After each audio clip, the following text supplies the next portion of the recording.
తాకట్లో ఉన్న బంగారాన్ని విడిపించి ఆ రోజున మార్కెట్ ధర కట్టి మిగిలిన డబ్బును మీకు అందిస్తుంది కొమ్మూరి గోల్డ్. అంటే భూమి కూడా ఒక గ్రహమే అని అనుకున్నప్పుడు మిగతా గ్రహాల్లో ఎక్కడా మనుషులు లేరు కదా, ఈ గ్రహం మీద మాత్రమే ఎందుకు ఉండాలి, అసలు మనిషి పుట్టాల్సిన అవసరం ఏముంది అన్న పాయింట్కి వస్తే మళ్ళీ మీరు ఇంకొక హైపర్ లింక్ నొక్కేసి ఎక్కడికో వెళ్ళారు. ఇప్పుడు civilisation is long and it can sustain itself అన్నది మనకు ఒక లెసన్. 25,000 సంవత్సరాల క్రితం సూర్యుడి కాంతి ఇక్కడికి వస్తుంది అని చూసుకుని బొమ్మలు గీశారు అని అంటే అప్పటి నుండి బాబిలోనియన్లో ఒక 6-7 సంవత్సరాల క్రితం చేసిన అబ్జర్వేషన్స్కి ఆ నాలెడ్జ్ అక్యుములేటెడ్ అబ్జర్వేషన్స్ నుంచి వాళ్ళు గ్రహణాల ప్రెడిక్షన్స్కి వచ్చారు. ఓకే, గ్రహణాలు ఎప్పుడు వస్తాయి ఏమిటి అని 20,000 సంవత్సరాల పాటు మీరు as a civilisation, continuous civilisation, painting గురించి చెప్పింది అందుకే, అర్థమైంది sir. You accumulate knowledge, then you are able to see a pattern.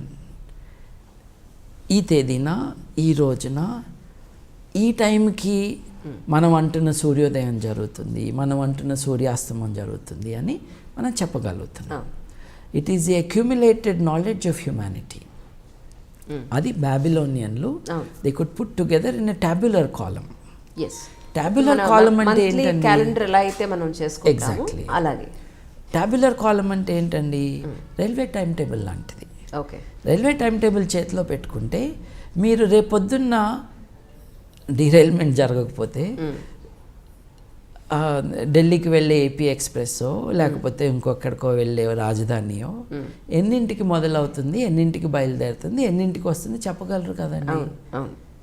Railway time table నా చేతిలో ఉంది కాబట్టి నీ పెళ్ళి ఎప్పుడు చెప్తాను అంటే కుదరదు. అట్లాగే నీ ఆరోగ్యం బాగాలేదా, మీరు ఖండించింది అక్కడ ఎగ్జాక్ట్, నీ ఆరోగ్యం బాగాలేదా రైల్వే టైం టేబుల్ చూసి చెప్తాగు నీ ఆరోగ్యం ఎప్పుడు బాగా అవుతుందంటే అర్థం ఉందండి. నో, గ్రహాల గతులని మనం ఒక ప్యాటర్న్గా మనం డాక్యుమెంట్ చేసినప్పుడు అది మనకు ఒక ఆల్మనాక్గా కానీ లేకపోతే ఈ గ్రహాలు ఎప్పుడు వస్తాయి, ఇది గ్రహణాలు ఎప్పుడు వస్తాయి, గ్రహాల మూవ్మెంట్ ఏంటని మనం చెప్పగలం. గొప్ప విషయం ఏంటంటే అబ్జర్వేషన్ చేసి we are able to tell us సూర్యాస్తమం అనండి, సూర్యోదయం అనండి, గ్రహణం అనండి, ఇది సూర్యుడి గ్రహణం కావచ్చు, చంద్రుడి గ్రహణం కావచ్చు. గ్రహాల గమనాలని చెప్పటం అన్నది is a result of your observation. అంటే ఏంటి, ఇక్కడ కూడా పదాల విషయం చాలా ముఖ్యం. ఒకప్పుడు జ్యోతిష్యం అని ఎవరినన్నారు, దేన్నన్నారు? భారతదేశంలో జ్యోతిష్యం అని దేన్నన్నారు అని అంటే ఆస్ట్రానమీని, ఆస్ట్రాలజీని కలిపి ఒకే పదాన్ని వాడారు.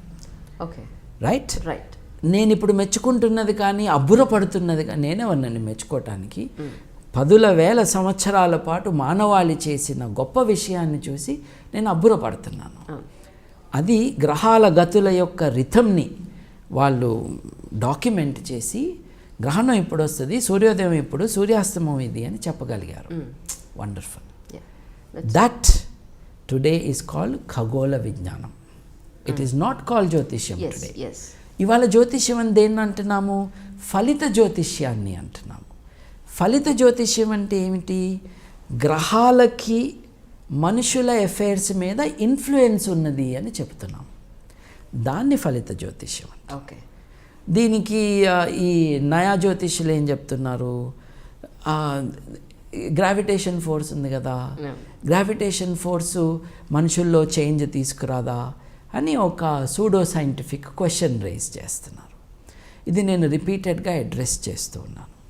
ఇందాక మీకు చెప్పాను చూడండి, నేను ఫ్రెంచ్ నేర్చుకుంటే నాకేమొస్తుంది అంటే ఫ్రెంచే వస్తుంది రా అని చెప్తాం. అట్లాగే గ్రావిటేషన్ ఫోర్స్ మీ మీద ఏం ఎఫెక్ట్ ఇస్తుంది? గ్రావిటేషన్ ఎఫెక్ట్ ఇస్తుంది. పెళ్ళిళ్ళు కాదు, ఆరోగ్యం కాదు. అప్పుడు ఈయన్నాడు చూడండి, ఇప్పుడు ఎక్కువ మాట్లాడట్లా, శ్రీనివాస గార్గే గారు, ఆయన నాతో ఒక దెబ్బలాట పెట్టుకున్నాడు. దెబ్బలాట పెట్టుకునే ముందు గ్రీన్ రూమ్లో, అంటే మనం అంతా జిడ్డు మొకాలం కదా, కొంచెం ఏదో పౌడర్లు వేస్తున్నారు. ఈ పౌడర్లు వేస్తా ఉంటే ఆయన అక్కడ నుంచుని ఏమనుకున్నావు, నేను గాజులు తొడుక్కున్నాను అనుకున్నావా అన్నాడు. నేను అన్నాను, గాజులు తొడుక్కుంటే తప్పేంటండి, ఈ దేశంలో దాదాపు సగం మంది గాజులు వేసుకుంటారు కదా, మీకేంటి ఇబ్బంది అన్నా అంటే ఆయన కొంచెం అవాక్కయ్యాడు అనమాట. It tells you something. గాజులు వేసుకున్న వాళ్ళు పవర్ఫుల్ కాదు అని వాళ్ళ మైండ్లో ఉంది. ఎస్ ఎస్ ఆడవారి పట్ల ఉన్న చులకన భావం ఇక్కడ కూడా బయటపడింది. పర్ఫెక్ట్. సో బేసిక్గా మనం అండర్స్టాండ్ చేసుకోవాల్సింది ఏంటి అని అంటే, ఇవాళ మనం జ్యోతిష్యం అని దేనంటున్నామో, ఒకప్పుడు జ్యోతిష్యం అంటే it was knowledge of the movement of planets, గ్రహాల గతులను అర్థం చేసుకునే విజ్ఞానాన్ని జ్యోతిష్యం అనేవాళ్ళు. దానితో పాటు ఫలిత జ్యోతిష్యం కూడా ఉండేది. ఇవాళ దే హ్యావ్ స్ప్లిట్. గ్రహాల గతుల జ్ఞానాన్ని ఖగోళ విజ్ఞానం అంటున్నాము. ఏమి మిగిలింది అని అంటే, ఆ పిప్పిలో ఏముంది అని అంటే ఫలిత జ్యోతిష్యం ఉంది. ఇప్పుడు గ్రహణాలు ఎప్పుడు వస్తాయి, సూర్యోదయం ఎప్పుడు, సూర్యాస్తమయం ఎప్పుడు అన్నది is very obviously a great achievement to be able to say that. But గ్రహాల కారణంగా, గ్రహాల ఇన్ఫ్లుయెన్సు మనుషుల హ్యూమన్ అఫైర్స్ మీద ఉంటుంది. ఎప్పుడు పెళ్ళిళ్ళు జరుగుతాయి, వ్యాపారం ఎలా ఉంటుంది, లేకపోతే మన ఆరోగ్యాలు ఎలా ఉంటాయి అన్నది మటుకు has no basis in any reality. నేను ఇందాక మీకు చెప్పినట్టుగా శ్రీనివాస గార్గే గారు ఒక డిస్కషన్లో మనిషి శరీరంలో 70% 60% నీళ్ళు ఉంటాయి కాబట్టి మరి చంద్రుడి కారణంగానే అలలు వస్తున్నాయని మీరు ఒప్పుకుంటారు కదా, మరి చంద్రుడి కారణంగా మనిషిలో మార్పులు రావని ఎలా అంటారు మీరు అంటే, ఒకటే ప్రశ్న. అయితే చంద్రుడి కారణంగా మనిషిలో అలలు వస్తున్నాయా? లేదే. ఇప్పుడు 60% వేసుకుందాం, 60 కానీ 70% కానీ. మనిషి 100 కిలోల మనిషి ఉన్నాడు అనుకోండి, కాస్త గట్టిగా పెద్దగా ఉన్న మనిషి. మరి నీరేమో లీటర్ నీరు కిలో బరువు ఉంటుంది. అంటే దాని అర్థం ఒక 100 కిలోల బరువు ఉన్న మనిషిలో 60% నీరు అంటే 60 కిలోలు నీళ్ళు ఉండాలి, 60 లీటర్లు నీళ్ళు ఉండాలి. ఏలుగోసి చూడు, నీళ్ళు వస్తాయేమో. ఇదన్నా వాటర్ ట్యాంకా? లేదే. అంటే నీరు ఎక్కడుంది శరీరంలో? అది జీవకణంలో ఉంది. It's not as liquid available for sloshing around. ఇది వాటర్ ట్యాంక్ కాదు. రక్తం ఒక 4 లీటర్లు రక్తం అనుకుందాము, కొంచెం ఎక్కువ కొంచెం తక్కువ అంత ఉంటుంది. విసర్జితం కానీ మూత్రం ఉంటుంది, అది ఎంత ఉంటుంది? లీటర్లు ఉండదు కదా. సో మీరు మొత్తం 5-6 లీటర్ల లిక్విడ్ గురించి మాట్లాడుతున్నారు శరీరంలో. ఇప్పుడు సముద్రంలో అలలు రావటానికి ట్రిలియన్స్ ఆఫ్ లీటర్స్, అంటే 100 కోట్ల కంటే ఇంకా కొన్ని ఎక్కువ రెట్లు లీటర్లు ఉన్న నీటి మీద చంద్రుడి యొక్క ఇన్ఫ్లుయెన్స్ ఉంటుంది. అంత నీరు మన దగ్గర లేదు కదా. So it is not possible. అంటే సైన్స్ పదజాలాన్ని వాడుకుంటూ ఈ వ్యాపారాన్ని నిలబెట్టుకోవటానికి రకరకాల ఇంటర్ప్రిటేషన్స్. ఇండివిజువల్ జ్యోతిష్యుడితో పోట్లాట కాదు, ఇది రాంగ్. దీనికోసం ఇప్పుడు ఆరోగ్యం బాగాలేదు, డాక్టర్ దగ్గరికి వెళ్తే 500 రూపాయలు అవుతాయి, తర్వాత టెస్ట్లకు ఇంకొక 4-5 వేలు అవుతాయి. But at least you know where your body is. అంటే 5,000 రూపాయల్లో మీ పరిస్థితి ఏంటి, దీనికి ఏం చేయాలి అన్నది అర్థమవుతుంది. మీరు డాక్టర్ మీద కోపం వచ్చి డాక్టర్ నాతో 5,000 ఖర్చు పెట్టిస్తున్నాడు అని జ్యోతిష్యుడి దగ్గరికి వెళ్ళి 10,000 ఇస్తే ఎట్లా? This is my point.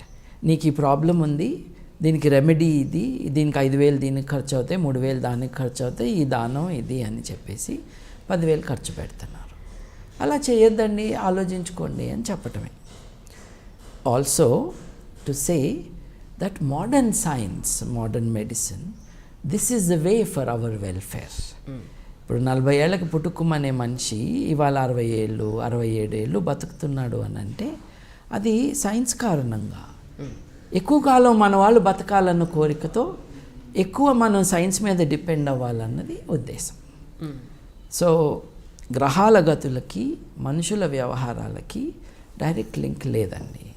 Science calculation స్కూల్లో నేర్చుకున్న సైన్సేనండి. ఆ ఈక్వేషన్లు వేస్తే బిడ్డ పుట్టినప్పుడు ఆ బిడ్డని హ్యాండిల్ చేస్తున్న డాక్టర్లు కానీ మిడ్ వైఫ్స్ కానీ వాళ్ళ దగ్గర ఉన్న మెడికల్ ఇన్స్ట్రుమెంట్స్ ఉంటాయి చూడండి, వాటికే శనిగ్రహం కంటే ఎక్కువ ఇన్ఫ్లుయెన్స్ ఉంటుంది.